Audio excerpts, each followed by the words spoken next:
So guys, ibubukod ko na yung mga 5 piso, 10 piso, saka piso para madali kong mabilang. Hello guys! Ako Lito, si Gelocoins TV. Alam mo na ba? Dapat alam mo. Eto na guys, yung mga barya ko guys, bibilangin na natin para mapapalitan. Isasama ko dun sa yung mga kulay dilaw na luma na 25 centavo. Bago yung papalitan, isasama ko na to lahat. Okay guys, bibilangin natin to ngayon guys kung magkano to lahat. Ito lahat to guys, 2018 to. Ito, 2018 lahat to ha. Lahat ito 2018. Yan, 2018 yan. Tapos ito naman yung mga 2019. Ayan, nakalagay dyan 2019 High Mint Mart. Sinama ko na dito yung Low Mint Mart saka yung 2020. Ito yung 2020 pa. Ayan, bilangin na natin to guys kung magkano lahat para mapapalitan na to sa bangko. Ayan.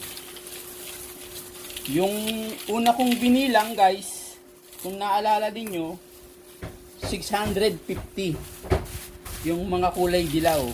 Ito hindi ko alam, sana abutin din ng 650. Pagka inabot ng 650 to, ibig sabihin meron ako 1,200, 1,300.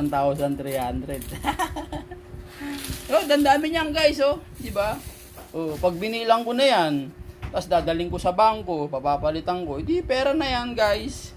Kaysa naman ganyan, nakatulog lang dito. Pero kaya ko muna hindi to pinapalitan kasi gusto ko munang gawa ng content, gawa ng video, ma-share sa inyo kung ano ba yung may value, kung ano yung walang value.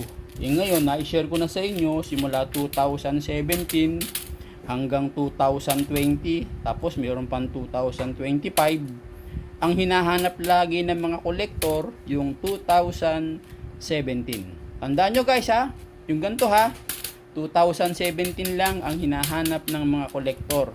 Kung may mapanood kayong mga video na Low Mint Mart, High Mint Mart, binibili sa mataas na halaga, huwag kayong maniniwala guys.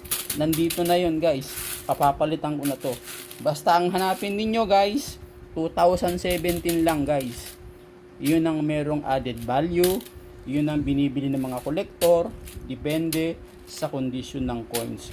Bahala yung seller kung magkano niya ibebenta yung 2017 na puti ha, yung ganito ha. Bahala si seller kung magkano niya ibebenta. Siyempre, tingnan niya yung coins niya, kung maganda ba yung kondisyon ng barya niya. Tapos si buyer naman, tatawad lang yun si buyer. Kaya nga tinawag na buyer, ang katungkulan ng buyer, tumawad. Ang katungkulan ng seller, siya ang magbibigay ng presyo. Nasa sa kanya naman yun kung taasan niya. Diba? Nasa buyer naman yung kung bibilin niya o hindi. Diba? Pag kursunada niya, bibilin niya yon.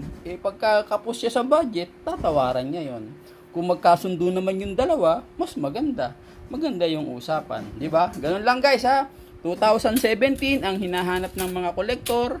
Kahit ako, hinahanap ko yon. Dito sa lugar namin sa San Mateo, walang 2017. Malamang yun nasa ibang lugar. Kasi nga, konti lang ang lumabas. Ngayon, bibilangin ko na to guys. Tapos, i-share ko rin sa inyo kung magkano to aabutin lahat. Okay guys!